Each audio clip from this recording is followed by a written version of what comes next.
Glória a Deus. A igreja pode assentar.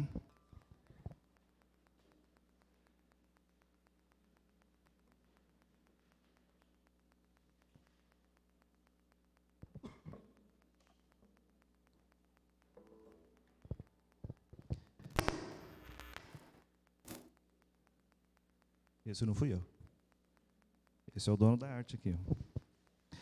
Nós agradecemos ao Senhor, porque Ele nos dá, eu costumo dizer que Ele nos dá mais uma vez a chance para nós nos reunirmos aqui, a fim de exaltar, bendizer e glorificar ao nome dEle, o Deus. O pastor Tom já justificou aqui algumas ausências, né? Mas eu também quero justificar a ausência lá da minha residência, né? Da diaconisa Kátia, juntamente com a irmã Bianca Pessini, né? O bebezão, que não está bem, está mal, não sabe o que aconteceu, e reclamando lá de dores de estômago, mal-estar, e assim foi basicamente o dia todo. E, da mesma forma, o Alex, os dois, né, não estavam bem. Eu acredito ser, é claro, né, comem pedra, aí fica depois reclamando que o estômago não vence, né? Comem tudo quanto é coisa, e aí o estômago, por sua vez, né, dá a resposta. E a resposta foi para os dois, imediatamente. Estava lá hoje os dois ruim. O Alex até com dor de cabeça, hoje falou que estava. Mas, enfim, né, como diz, deixam ser felizes. Deixam ser felizes, com dor e tudo. Então é isso, irmãos. A justificativa aí lá da minha residência, as duas falhas, ou as três, na verdade, né? Porque não veio o Alex, não veio Bianca, e a Kátia, por sua vez, ficou em casa para cuidar da criança, né, infantil. Não tem jeito.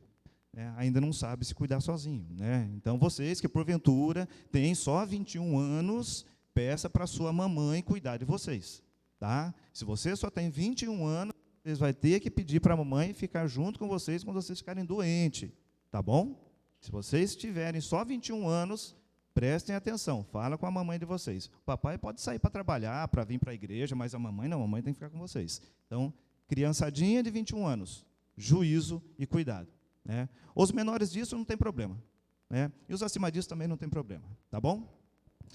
Brincadeiras à parte, né? Mas a gente se preocupa pelos fatos, né, ocorridos, porque realmente não dá para a gente ficar muito à vontade com situação de enfermidade em casa, mas, graças a Deus, dos males o menor. É só o estômago que está doendo, somente. E como nós estamos, né, nesta série de mensagens, né, eu confio em Deus. Hoje nós vamos refletir um pouco sobre essa situação, porque eu tenho esperança. Nós entendemos, e já ouvimos dizer aqui, e vocês sabem disso, né, e sendo aí um pouco redundante nas palavras, que nós confiamos em Deus. Eu tenho certeza de que todos os que estão aqui confiam em Deus. Se você está aqui vendo o que está acontecendo, prestando o seu culto a Deus, eu tenho certeza que você confia em Deus. Senão, logo você seria um ateu e nem aqui você estava. E aí traz para nós as reflexões de que muitos dizem, né? E de que nós até já falamos aqui, já foi dito aqui. Confiar em Deus quando está tudo bem é legal. Confiar em Deus quando a sua família está estabilizada é bacana, é fácil. Confiar em Deus quando no seu trabalho está tudo pleno, tudo em paz, é tranquilo. Confiar em Deus quando você, diante das suas situações adversas, né, você sobressai, é bacana, porque você sabe que Deus está contigo. Confiar em Deus naquela maior dificuldade, né, que Deus, de repente, te concede a passar, você vai falar, opa, peraí, mas dificuldade já muda um pouco o conceito de eu estar bem. Mas essa é a máxima. Essa é a máxima. Porque quando nós estamos bem, quando tudo está tranquilo, quando há calmaria, você fala, eu confio em Deus. Mas aí é que nós temos que provar, de certa forma, a nossa fé. quando, de certa forma, no meu trabalho as condições estão indo tudo ao contrário daquilo que eu planejei. Quando na minha faculdade parece que eu estudei, e o pastor da minha igreja, com quem eu faço faculdade, por nome Ayrton, me reprovou naquela matéria. Aí eu sou obrigado a chorar lá, falar, ô pastor, a astrofísica pelo jeito não é para mim não, mas me ajuda aí. Então como é que eu confio em Deus quando parece que as minhas condições já não são mais favoráveis? Quando é que eu confio em Deus? Quando literalmente então a enfermidade bate à minha porta. Quando um dos meus entes queridos, ou a minha família, ou até próprio a mim, acaba a minha saúde sendo sucumbida por alguma razão, você fala, não, eu tenho que confiar em Deus. Mas como é que eu confio em Deus? Como é que eu vou confiar em Deus? Como é que eu vou confiar em Deus? Quando, de certa forma, todas as coisas são adversas a mim, fazendo com que, em vez de eu prosseguir, eu progrida. Eu, de certa forma, regrida, desculpe. Em vez de eu progredir, parece que há uma regressão. E você fala, não é possível. Todas as coisas parecem que conspiram. Elas conspiram para que eu duvide da minha fé. Todas as coisas conspiram para que eu, de repente, duvide da presença de Deus. Todas as coisas parecem que conspiram para que eu, de certa forma, possa negar a minha fé em Deus. E aí? Será que a minha confiança, ela está ao extremo de poder realmente ter a certeza de que mesmo diante de todas essas coisas contrárias, eu ainda confio em Deus? Será que nessas interrogações eu ainda estou disposto a confiar em Deus?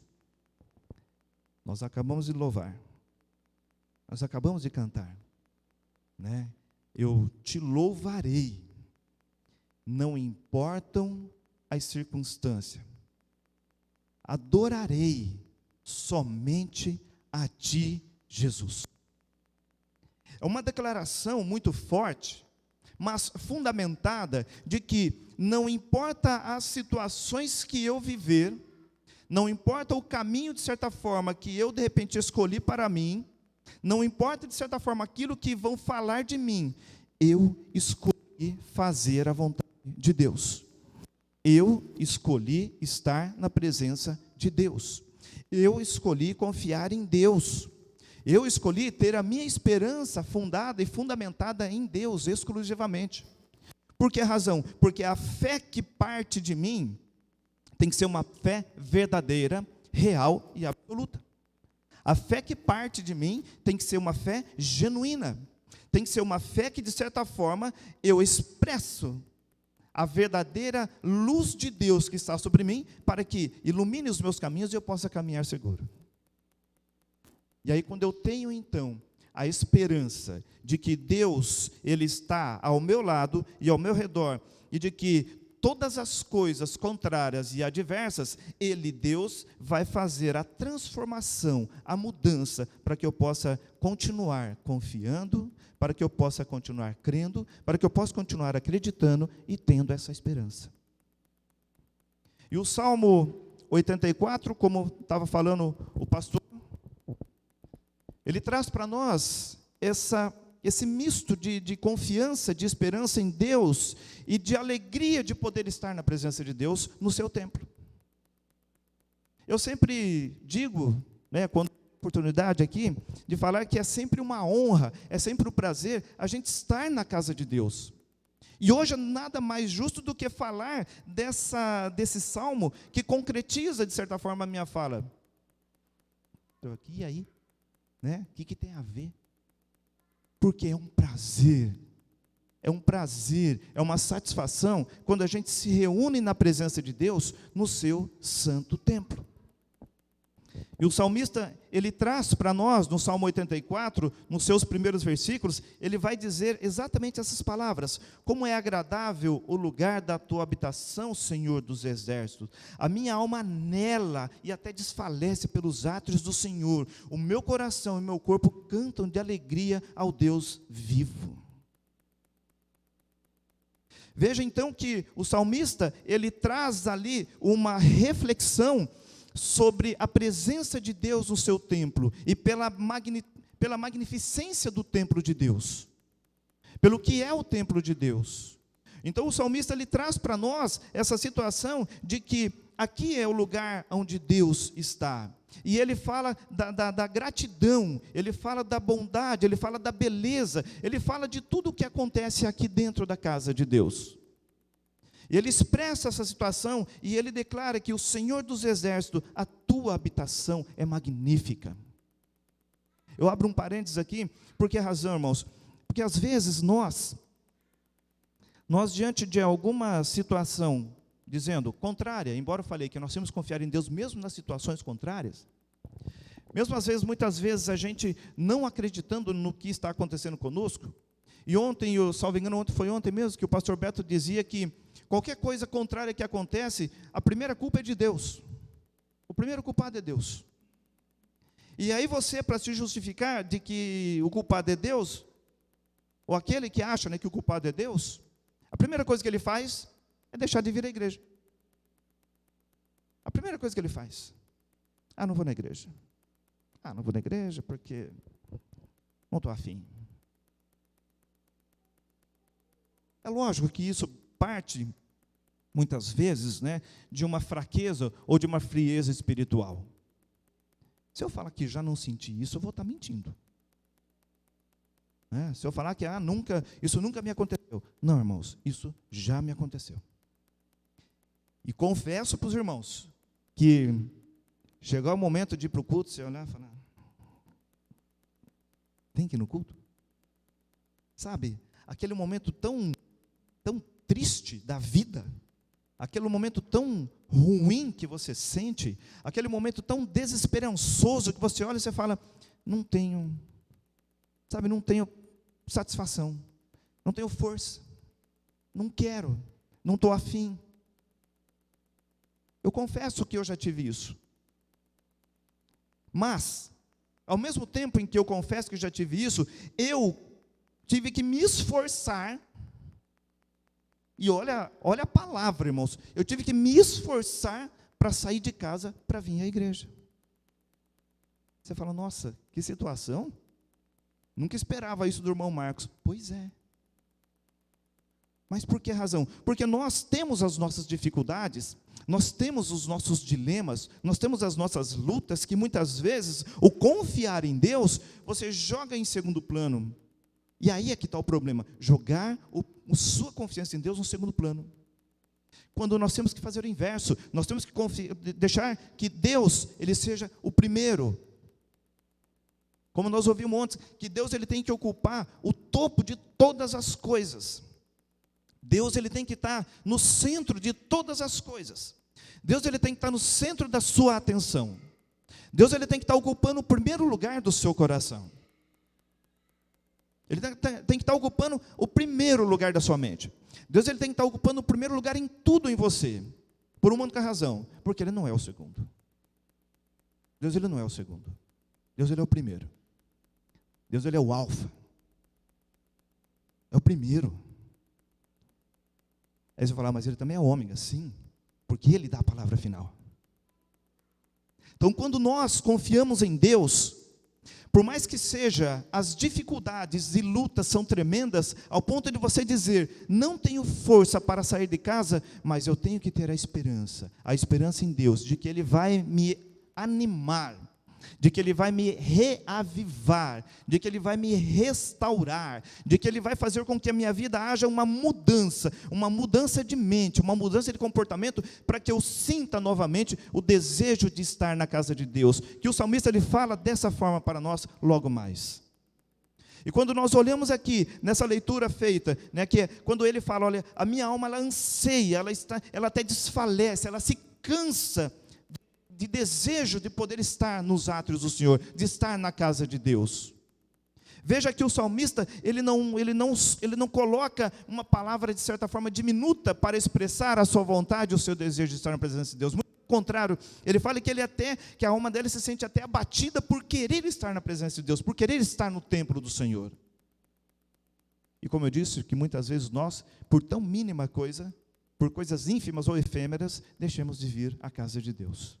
Rejeitamos ou recusamos a presença de Deus. Por que razão? Porque ele fala, porque aqui o meu coração e o meu corpo cantam de alegria para o Deus vivo. é aqui que eu consigo expressar o meu louvor.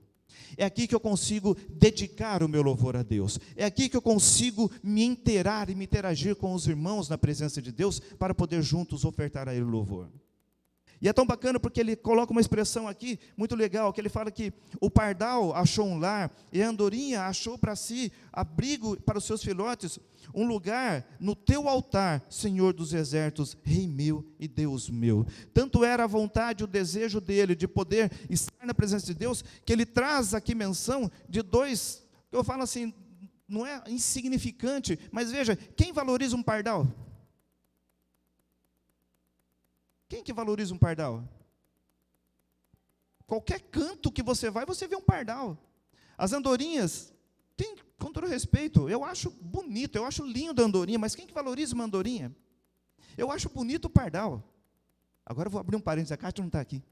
Eu vou abrir um parênteses aqui, por que razão? Em casa tem um monte de pardal. Tem. E as portas ali da cozinha ficam abertas, e literalmente o pardal, ele entra dentro de casa.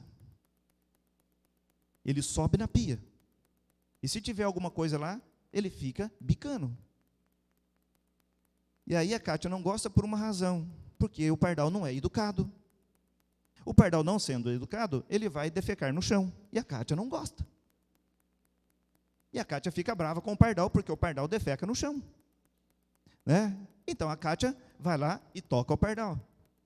Só que, teve um dia desse, como ela não está aqui para se defender, teve um dia desse, e literalmente, acho que foi essa semana, que ela veio falar para mim de um caso muito inusitado que aconteceu e complexo. Que entrou um pardal, e entrou também o filhote. E numa dessas, quando ela chega para a cozinha, o pardal adulto, vamos dizer assim, acha a porta de saída. E o pardal filhote, não. E começa a se bater. Os irmãos que conhecem a minha casa sabem que tem muito vidro em casa. E esse pardal começa a se bater nos vidros de casa. E vai, bate aqui, e aí começou a dar desespero em quem? Na dona Cátia. Que esse filhote de pardal, por sua vez, quando achou a saída, bate no muro e cai. Eis então o desespero de um outro ser, adulto e racional, que foi lá para pegar o pardalzinho na mão e suplica a Deus para que o pardal não morra. E fala isso para mim. Está vendo? Você fica aí escorraçando os pardais que entram dentro da sua casa, até a hora que você se viu no desespero. Ai, mas não era para acontecer isso. Pois é, mas aconteceu. Fato é que, pela graça e misericórdia de Deus, e pela oração da dona Cátia, o pardal tomou força e voou novamente.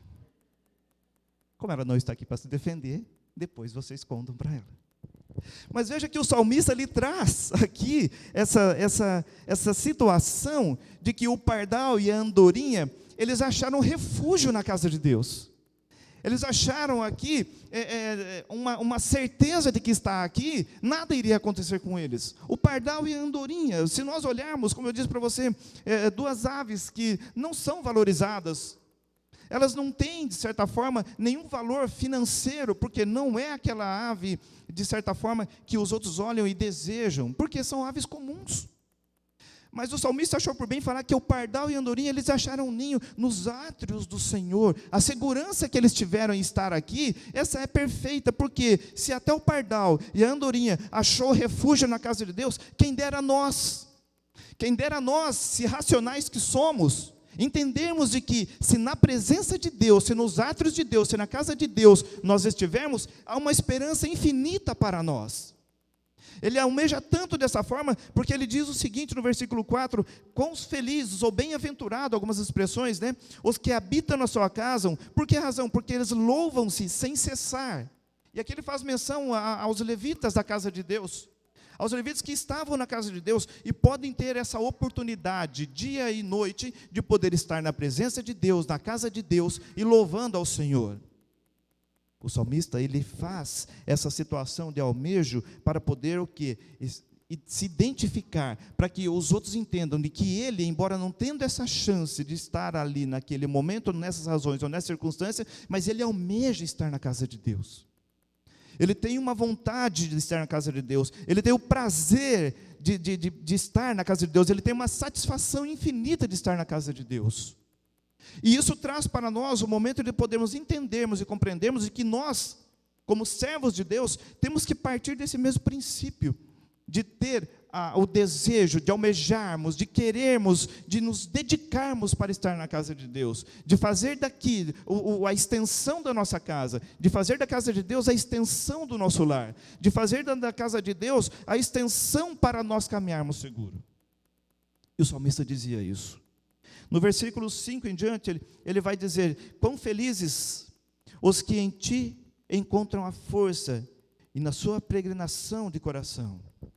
Tem outra versão que vai dizer, que é: bem-aventurado o homem cuja força está em ti e cujo coração estão os caminhos aplanados. E ele continua dizendo: o qual, passando pelo vale de Baca, faz dele uma fonte. A chuva também enche os tanques. Vão indo de força em força, cada um deles em Sião aparecem perante Deus. Quando nós olhamos nessa situação do salmo aqui de peregrinação, que é esse aqui, salvo engano, depois o Tom me corrige se eu estiver errado, mas acho que esse aqui era um salmo de peregrinação, onde eles iam louvando a Deus, e o desejo de estar na casa de Deus. E aí esse vale de Baca, eu fui fazer ali as minhas pesquisas, para poder não ficar tão feio assim a mensagem, sem saber o que é o vale de Baca.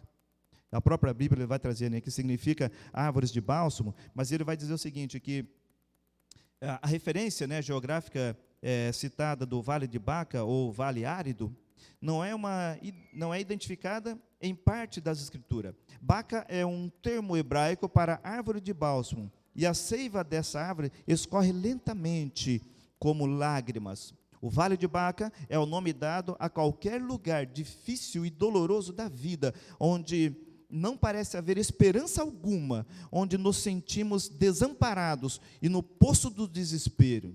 Agora, tem uma ressalva aqui: aqueles que amam a Deus sabem que vão passar pelos vales de Baca, mas não vão permanecer ali. A experiência dessa travessia redunda em bênção para eles. Esses também deixam uma bênção para aqueles que os ouvem. Essa eu tirei o comentário sobre essa situação do Vale de Baca. Muitas vezes eu li esse salmo, muitas vezes eu ouvi essa expressão, Vale de Baca, mas sabe quando você só lê? Sabe quando você só... é mais uma expressão bíblica.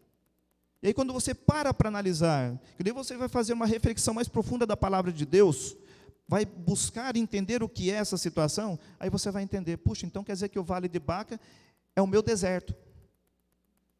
O Vale de Baca, então, ele pode ser traduzido como o meu deserto. As minhas dificuldades, as minhas angústias, as minhas dores, os meus medos, os meus temores. O Vale de Baca nada mais é do que as minhas aflições. O Vale de Baca nada mais é do que tudo aquilo que é contrário a mim. Só que o leitor daqui, ele vai entender de que ele vai falar, olha, que passando pelo Vale de Baca, faz dele uma fonte. E as chuvas, eles enchem os tanques. Ou seja, essa situação traz para nós uma interpretação de que, por mais árido que é o seu deserto, por mais difícil que é a sua situação, por mais complexa que é o momento, Deus ele vai cair sobre você, vai fazer cair sobre você o bálsamo, o refrigério para a sua alma. Deus ele vai fazer cair sobre você a alegria e a satisfação. Você não vai ficar prostrado, você não vai ficar ali se lamentando, mas você vai ser sempre servido da presença de Deus, porque o versículo 5 ele faz para nós essa mensagem: bem-aventurado o homem cuja força está em ti. Feliz é o homem cuja força está em Deus. Feliz é o homem que confia em Deus. Feliz é o homem que traz Deus para si e quer caminhar com Ele, e deixa Deus caminhar com Ele. Essa é a felicidade. Se o seu deserto, se o seu Vale de Baca, de repente, é uma coisa interminável, tenha certeza, ele vai ter fim em algum momento, confiando em Deus, a esperança. Eu confio em Deus, por isso a minha esperança é de que esse Vale de Baca citado aqui, por mais difícil que seja, vai ter ali a fonte de água. E a fonte de água quem é? É Deus, a fonte de água é Jesus. Essa fonte de água é Jesus. É Deus. É Deus quem vai te dar ali força para continuar. É Deus que vai te dar força para você prosseguir. É Deus que vai fazer com que você caminhe, mesmo diante das lutas, das dificuldades. Mesmo que você se encontre em desespero, o Senhor, Ele te traz esperança. Mesmo que você esteja em dores, o Senhor te traz alívio. Mesmo que você esteja sofrendo, o Senhor te traz consolo. Mesmo que você esteja diante de uma luta tremenda, o Senhor fala: eu sou a sua vitória. É Deus. É Deus. Quando nós acreditamos e confiamos, nós temos essa viva e certeza e esperança de que Deus, Ele estará comigo. Deus, Ele vai continuar ao meu lado. Deus, Ele vai continuar ao meu redor. E o salmista, ele continua dizendo ainda no versículo 8, Senhor, Deus dos exércitos, escuta a minha oração, inclina os ouvidos, ó Deus de Jacó. Olha, Deus, escudo nosso e contempla o rosto do teu ungido, porque vale mais um dia nos teus átrios do que em outra parte 1000. Preferiria estar à porta da casa do meu Deus, habitar nas tendas da impiedade. Novamente o salmista ele traz aqui nesse versículo 10, o desejo dele poder estar na presença e na casa de Deus. Ele fala que ele preferiria pelo menos estar sentado na porta. Ele quer nem que fosse estar para o lado de fora, do que, em algumas revelações fala, né, ele preferiria estar ali do que de repente habitar em mansões, mas com um ímpio. Qual é a importância da casa de Deus para aquele que serve a Deus? Qual é a importância de estar na presença de Deus para aquele que busca a Deus? A importância daquele que prefere estar com o Senhor, porque nós sabemos que sem Deus, sem Jesus, e o próprio Jesus declara isso, que sem Jesus, sem Ele, nós nada podemos fazer. Qual é a nossa força? Se a força que eu julgar vir de mim mesmo, eu sou nada. Se eu achar que tenho algum valor para quem quer que seja, eu posso dizer que não também. Alguns vão dizer, mas espera aí, Deus, Ele ama você. Sim, Deus, Ele ama cada um de nós. Mas eu sou amado também do meu papai e da minha mamãe. Amém, glória a Deus. Eu sou amado pelo meu cônjuge, sou amado pelos meus filhos. Amém, também é desse jeito. Mas é Deus quem faz brotar em nós esse amor. É Deus quem faz brotar naquele outro amor. É Deus quem faz estar nele ou neste o amor. Porque a expressão do amor de Deus para conosco, ela não tem medida. A expressão do amor de Deus para conosco, ela não tem começo, não tem meio, não tem fim. E aí quando a gente olha, muitos vão dizer, vamos fazer menção lá no João 3,16. Vamos. Porque Deus, Ele amou a cada um de nós de uma maneira sem precedente. Deus, Ele ama a cada um de nós de uma maneira que nós não conseguiríamos explicar. E o amor de Deus se estende ao ponto de Ele dar o seu único filho para morrer por nós, para que nós pudéssemos ter vida, e vida eterna, e vida com abundância. A expressão do amor de Deus para conosco nos traz esperança. Mesmo que muitos não creiam, mesmo que muitos não acreditam, mesmo que muitos acham que é redundância falar disso, mas todos os dias nós temos que viver o amor de Deus. Todos os dias eu tenho que almejar a presença de Deus. Todos os dias eu tenho que falar do amor de Deus e declarar o amor de Deus. E todos os dias eu tenho que buscar o amor de Deus na minha vida, para que possa ter a verdadeira e a real expressão do amor de Deus. Continuando ali nos versículo 11, porque o Senhor é um Deus, é um sol e escudo. Veja, aqui nós encontramos duas situações de certeza para aquele que confia em Deus. Sol e escudo. Quem que vive sem a claridade do sol? O sol, muitos às vezes falam, nossa, o sol hoje está queimando, né? Mas o sol é necessário. Eu não sou astrofísico, tá, Tom? Não sou astrofísico. Mas os estudos falam que se o sol, se ele se mover, acho que milímetros, nós não viveríamos. Porque a intensidade de calor é tanta. Mas Deus que planeja, Deus que faz tudo perfeito, Deus que tudo que fez, Ele viu que era bom, Ele fez o sol brilhar para que nós pudéssemos viver. Deus, Ele é o nosso sol, e quando nós falamos nosso sol, porque Deus, Ele é a nossa luz, Deus é o nosso guia, Deus, Ele nos dá a direção, Deus, Ele ilumina o nosso caminho para que nós possamos caminhar tranquilo, Deus, Ele é o nosso sol, porque o sol, Ele faz refletir toda a beleza que existe. E Deus é o nosso escudo, por que razão? Porque Deus, Ele traz para nós uma segurança e uma certeza de que, mesmo que venha o inimigo contra nós, se nós colocarmos Deus à nossa frente, nada nos atingirá. Nada. Deus é nosso sol porque nós caminharemos seguros e certos na luz que brilha como Ele é. E Ele é o nosso escudo porque Ele nos protege. E quando Ele, Deus, nos protege, nós temos uma rica esperança em Deus de que nenhum mal sucederá a nós.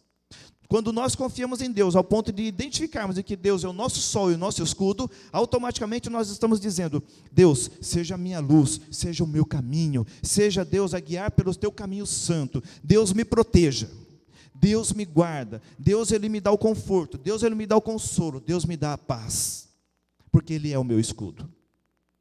Nós temos que confiar plenamente nessa situação das palavras dele, para que essas palavras possam ser vivas em nós, para que possa criar efeito em nós. Continuando dizendo, ele vai dizer o seguinte: o Senhor, Ele dará graça e glória, não negará bem algum aos que andam em retidão. Senhor dos exércitos, bem-aventurado o homem que em ti põe a sua confiança. Aqui nós temos uma expressão basicamente de dizer que o Senhor, Ele dá aos que pedem. O Senhor, Ele supre a sua necessidade. O Senhor, Ele olha para você, Ele sabe qual é a sua situação.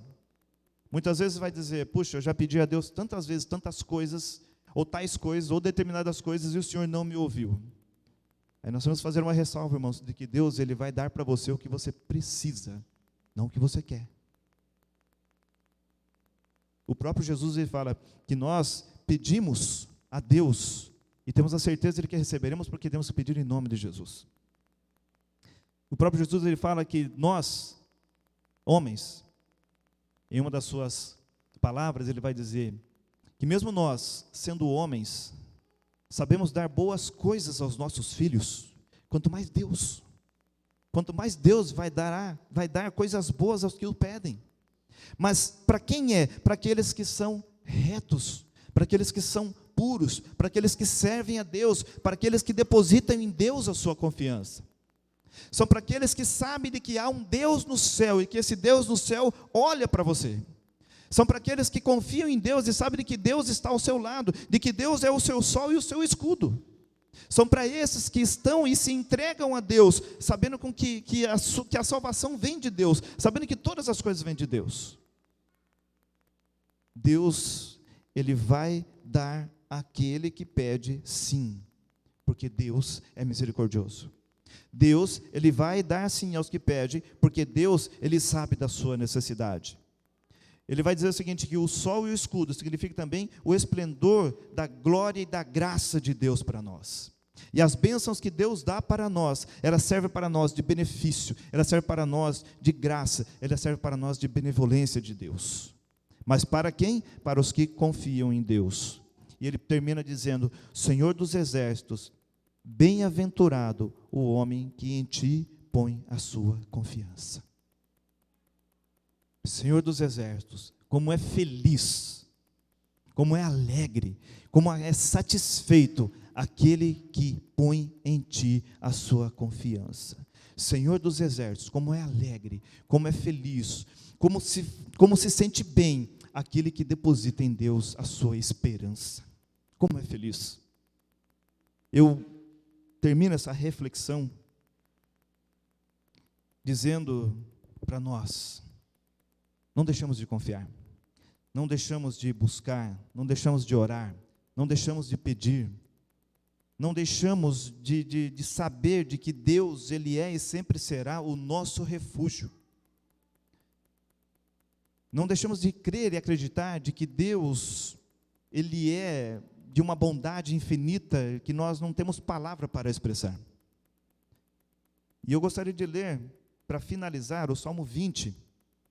O Salmo 20 eu achei muito bacana para essa situação da esperança, em especial 2 versos, mas eu vou ler todo, é um salmo curto. O Salmo 20 vai dizer o seguinte: o Senhor te ouça no dia da angústia, o nome do Deus de Jacó te proteja, envia-te socorro desde o teu santuário, e te sustenha desde Sião. Lembre-se de todas as suas ofertas, e aceita os teus holocaustos. Conceda-te conforme o teu coração, e cumpra todo o teu plano. Nós nos alegraremos pela tua salvação, e em nome do nosso Deus arvoraremos pendões. Cumpra o Senhor todas as suas petições.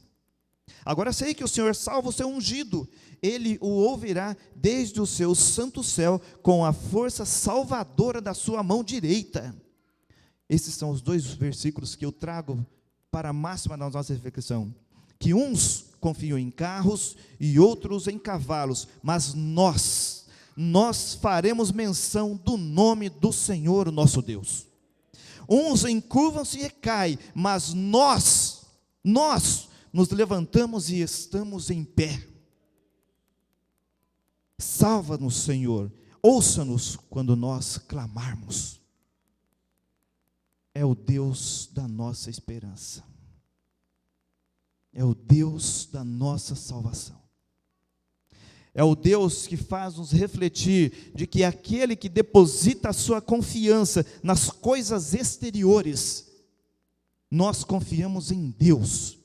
Aquele que faz refletir de que aquele que confia nas suas próprias forças, ele não viga, porque nós faremos menção do nome do nosso Deus. E a expressão máxima que ele vai dizer que uns se encurvam e caem, mas nós, pelo nome de Deus, pela esperança que temos no Senhor, nós nos levantamos e estamos em pé. A nossa força salvadora está em Deus. Baixe sua cabeça. Senhor, é muito bom, Pai, nós podemos refletir sobre a Tua palavra, refletirmos, ó Deus querido, da Tua bondade, refletirmos, ó Deus, do Teu amor para conosco.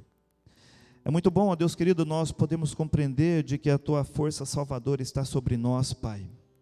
É muito bom nós entendermos, ó Deus querido, de que nós, quando temos alguma ausência ou falta, nós podemos, Pai, pedir a Ti, porque o Senhor não nos negará, Senhor. O Senhor não nos negará, porque Tu és o Deus que conhece a nossa estrutura e sabe de tudo quanto precisamos, sabe de tudo quanto temos ausência. Senhor, nós pedimos a Ti que, em nome de Jesus, faça-nos entender e compreender também, Pai, o desejo ardente de poder, querer estar na Tua casa de oração, para Te glorificar, para Te exaltar e para Te bendizer. Não importando-nos, ó Deus querido, com a situação adversa que vivemos, antes, ó Deus querido, possamos entregar nas Tuas mãos todas as nossas dificuldades e todas as nossas ansiedades, Pai, porque o Senhor cuida de nós. Essa certeza, Deus, que nós queremos ter, do Teu cuidado amoroso, do Teu cuidado sem fim, do Teu cuidado, ó Deus querido, inexpressivo para nós. Nós não temos palavras, Deus, para Te agradecer. Mas pedimos, ó Pai, que a misericórdia do Senhor nos cerque, que a bondade do Senhor nos acompanhe, que a graça do Senhor possa nos seguir, e que o Teu Espírito Santo, ó Pai de amor, renovador em nossa vida, possa nos trazer força para continuarmos caminhando. Permaneça em nós, ó Senhor Deus, permaneça com o Teu povo, e permaneça com a Tua igreja, Pai. E seja, meu Deus querido, o Senhor, as bênçãos do Senhor sobre cada um de nós. Eu oro a Ti, ó Deus, agradecido em nome de Jesus. Amém.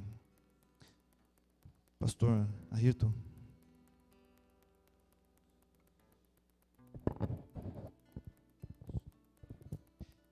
Glórias ao nome do Senhor Jesus. Jesus, quando fala ao povo em Mateus capítulo 6, ele traz a mesma história que o salmista traz no Salmo 84. No Salmo ele fala do pardal e da andorinha. Em Mateus 6, Jesus diz assim: olhem as aves dos céus, olhem para elas. Elas não produzem o seu alimento, elas não têm forças por si mesmos, mas Deus cuida delas. E aí Jesus vai dizer o seguinte assim: se Deus cuida delas, quanto mais cuidará de vocês, vocês valem muito mais do que as aves dos céus. Deus traz para nós uma convicção de que nós valemos, que nós temos um valor muito grande, e por isso Ele cuida de nós. O salmista no Salmo 84, quando ele fala ali no verso 6 sobre o vale de Baca, ele diz algo que pode ser resumido em uma palavra: fé. Senhor, quando nós estivermos no vale de Baca, quando nós estivermos nos lugares secos, quando nós estivermos nos lugares difíceis, eu sei que o Senhor derramará sobre nós chuva, que o Senhor fará jorrar desse vale água. Eu tenho fé em Ti. Eu tenho fé em Ti. O salmista, no verso 7 e no verso 11, ele resume nesses dois textos uma outra palavra. Ele vai dizer assim: e nós vamos indo de força em força. O Senhor é o nosso sol e o nosso escudo. O que ele traz nesses dois versos é uma outra palavra: esperança. Esperança. Esperança. Mas por fim, no verso 9, ele resume aquele texto em uma outra palavra: Senhor, olha para mim, contempla o teu ungido. Em outras palavras, ele está dizendo assim: Senhor, olha para quem você ama, olha para quem você demonstrou infinito e grande amor. A palavra nesse verso: amor. E aí, quando você vai para 1 Coríntios 13, quando o Espírito Santo fecha esse texto de 1 Coríntios 13, ele vai dizer o seguinte: sabe quando tudo acabar? Sabe quando tudo passar? Sabe quando não existir mais nada, não existir qualquer tipo de sentimento, três coisas vão restar: fé, esperança e amor. Deus está dizendo para a gente de maneira muito simples, muito especial, muito amorosa: eu deixo em vocês as três coisas mais importantes que vocês podem experimentar: a fé, a esperança e o amor. E o maior de todos, o maior desses três, é o amor. Nós só temos esperança, nós só temos fé, porque um dia Deus nos amou. Por isso que o salmista vai dizer: Senhor, olha para mim, olha para o teu ungido, olha para quem você ama, porque quando o Senhor olhar para mim, quando o Senhor me amar, quando eu te amar, fé, esperança serão realidade na minha vida, porque não importa por onde eu estiver passando, não importa pelos vales que eu estiver passando, não importa pela sequidão que eu estiver passando, ali haverá água, ali haverá vida, ali haverá esperança e fé. Que Deus faça isso em nós, em nome de Jesus. Que a gente siga em fé, como aprendemos ontem, que nós confiemos em esperança diante de Deus, porque Ele nos dá isso através da sua palavra, em nome de Jesus. Que você e eu, de verdade, tenhamos podido aproveitar o banquete que o Senhor nos deu através dessa palavra, trazida pelo nosso irmão Marcos, em nome de Jesus. Por isso agora nós vamos nos ajoelhar, joelhos dobrados diante do Senhor. O Senhor que nos dá fé, esperança e amor. E se você quiser vir à frente, receber oração com imposição de mãos, nós estaremos aqui orando por você. Mas caso não, todos os joelhos dobrados em nome de Jesus.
Glórias a ti, Jesus. Santo é o teu nome, Jesus. Santo é o teu nome, Senhor. Glórias a ti, Jesus.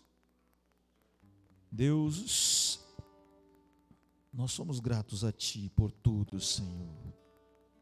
Nós somos gratos pelas surpresas da noite, pelas preocupações e ansiedades desse momento de culto. Mas nós cremos que o Senhor nos deu o alimento mais especial que nós podíamos receber. Então, Senhor, obrigado. Obrigado por tua misericórdia. Obrigado, Senhor Jesus. Obrigado porque nós não voltamos para casa famintos. Se nós quisermos, se nós desejarmos, o alimento está sempre à mesa, a água está sempre disponível, Senhor. Em nome de Jesus, nós somos gratos a ti. Pai Santo, cuida dos nossos irmãos que não puderam vir. Cuida da saúde deles. Abençoe-os, ó Deus. Encha-os de vigor. Abençoe o pastor Beto, a Kise. Em nome de Jesus, Pai.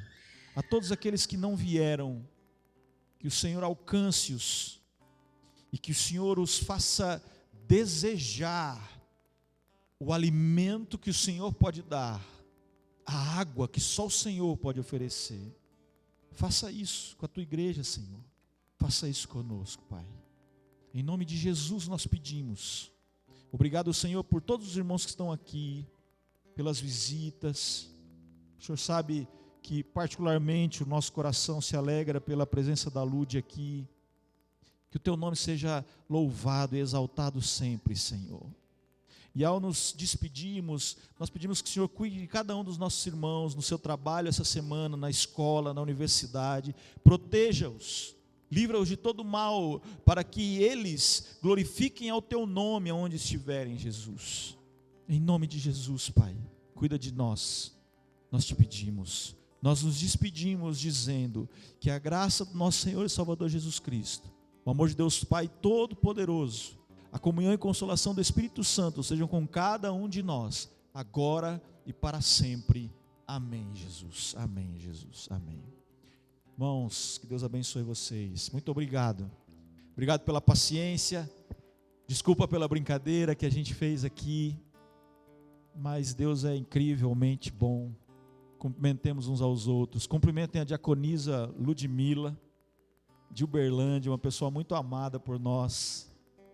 Que seja um momento de bênção a todos nós, em nome de Jesus. Amém.